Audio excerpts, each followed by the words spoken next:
tape just to say, let me make sure somebody who was a major part of my family is all right. You know, like when you locked up, the one major thing is that makes you feel like, damn. She believed he would come through after everything they had been through, the tours, the songs, even Biggie's funeral.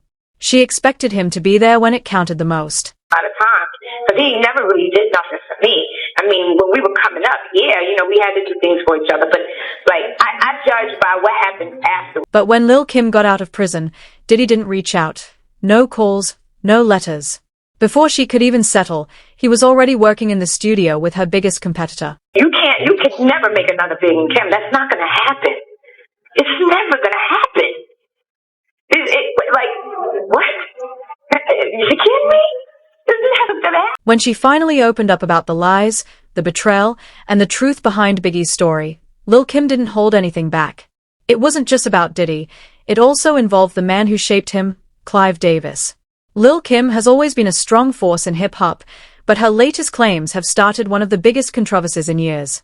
A new audio clip of Lil Kim calling out Diddy has come out, and trust me, it doesn't look good for him. I was locked up with a $10 bill, a penny, a quarter in my commissary. He never wrote me a letter. He didn't try to come see me. None of that. Lil Kim said that when she went to prison, Diddy completely shut her out. No calls, no visits, no letters. She felt deeply betrayed because after Biggie's death, Diddy was the only friend she had left. But for him, she was no longer part of the family. I said in my books from my show, Poppy, you should be ashamed of yourself. Because at the end of the day, if you're going to rock with anybody that hard, you should be rocking with me that hard. Lil Kim was hurt and felt betrayed when, after she got out of prison, Diddy didn't reach out to her. Instead, he started making music with her biggest rival, Nicki Minaj. While Nicki was being praised as the new queen of rap, Lil Kim felt ignored and replaced. She made it clear that no one could ever take her place. She was the one true queen of rap. After her release, she expected Diddy to recognize her and work with her in the studio. But he chose Nicki instead.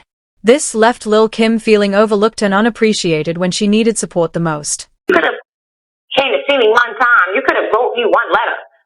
Even with the movie, they played the shit out of me with that movie. And I'm still rocking, even after they played the shit out of me with the... Lil Kim was deeply hurt and frustrated, especially when she felt Diddy played her unfairly in the movie about Biggie. She said she wasn't asked how she wanted to be shown and didn't like being portrayed as someone without real talent, just riding on her connection with Biggie. The film even suggested Biggie wrote all her songs, but Lil Kim wrote her own lyrics and only turned to him for advice when she needed it. She also said she was young and didn't fully understand that being with a married man was complicated, but she loved Biggie, and he loved her back. To understand why Lil Kim feels so betrayed, you have to go back to the very beginning, before prison, before the movie, before the lies. Lil Kim didn't just lose a friend, she lost the only man she ever trusted. She first met Biggie in 1993 when she was 17 and he was about 19. Back then, Biggie was a small-time drug dealer but known for his rapping skills. He heard Lil Kim could rap and asked her to freestyle for him one day. He was immediately impressed. He'd never seen a female rapper with her talent and believed she'd be a star. From that moment, they grew close, their bond going beyond music. Lil Kim called Biggie her friend, her lover, her everything, and she was his biggest fan. He believed she would become the biggest female rapper in the world and encouraged her to take risks and stand out. Lil Kim thought they'd be a famous couple like Sonny and Cher. But their love became complicated. That same year, Biggie signed with Diddy's new label, Bad Boy Records, and formed a group called Junior Mafia, inviting Lil Kim to join. She stood out immediately and started working on her solo album. Lil Kim was different from female rappers before her. Her bold lyrics and tough style were new and made her one of the most popular female rappers of that time. Behind the scenes, Biggie helped shape Lil Kim's image, encouraging her to use her sexuality to sell records. It worked. She went from rapping on street corners to topping the charts. But their relationship was complicated. Biggie married Faith Evans in 1994, just weeks after meeting her at a Bad Boy photo shoot. Yet, he kept seeing Lil Kim on the side. Faith thought their relationship was just professional, until she caught them together in a hotel room. After that, everyone knew Biggie and Lil Kim's relationship was more than business. Even after being caught, Biggie didn't end things with Lil Kim. Their on-again, off-again relationship lasted until his death. In 1996, while working on her album, Lil Kim found out she was pregnant with Biggie's child. Although she loved him, She decided it wouldn't be fair to the baby to start a family with a married man, so she chose to terminate the pregnancy. This was likely the right choice because Biggie was killed in a drive-by shooting just a year later. Biggie's death hit Lil Kim hard. He had been a huge part of her life and career. But their relationship wasn't perfect. In a 2017 interview, Lil Kim admitted their time together was sometimes violent, confirming a story about Biggie pulling a gun on her during an argument.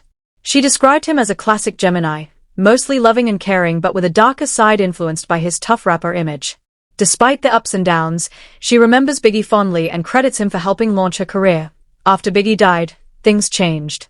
The man who promised to protect Biggie's legacy made moves Biggie wouldn't have supported. Lil Kim still blames Diddy for what happened to Biggie. According to reports, Biggie was planning to leave Bad Boy Records for a better deal that could have earned him over $10 million. This move would have hurt Diddy financially because, despite Biggie's fame, he was only paid a small amount by Bad Boy, with all his music rights owned by Diddy. One insider revealed they saw Biggie's contract, showing he earned small increments, while the publishing income belonged to Diddy. Biggie had told this insider about wanting a new deal for better pay, but that never happened. So he showed me, I said, you about to get that money? He said, yeah, look at this. It had Charlie Baltimore, Cameron, Little C's, Lil Kim, Junior Mafia. She believed he would come through after everything they had been through, the tours, the songs, even Biggie's funeral. She expected him to be there when it counted the most. Some of his associates, I still understand. But when Lil Kim got out of prison, Diddy didn't reach out. No calls, no letters. Before she could even settle, he was already working in the studio with her biggest competitor. Maybe some people should have came forward, and then maybe people just want to just say, listen, I'm going to leave this alone. You know, that's their own choice. When she finally opened up about the lies, the betrayal, and the truth behind Biggie's story, Lil Kim didn't hold anything back. It wasn't just about Diddy, it also involved the man who shaped him, Clive Davis. Lil Kim has always been a strong force in hip-hop, but her latest claims have started one of the biggest controversies in years. A new audio clip of Lil Kim calling out Diddy has come out, and trust me, it doesn't look good for him. He had no business in LA at that time. We all knew that.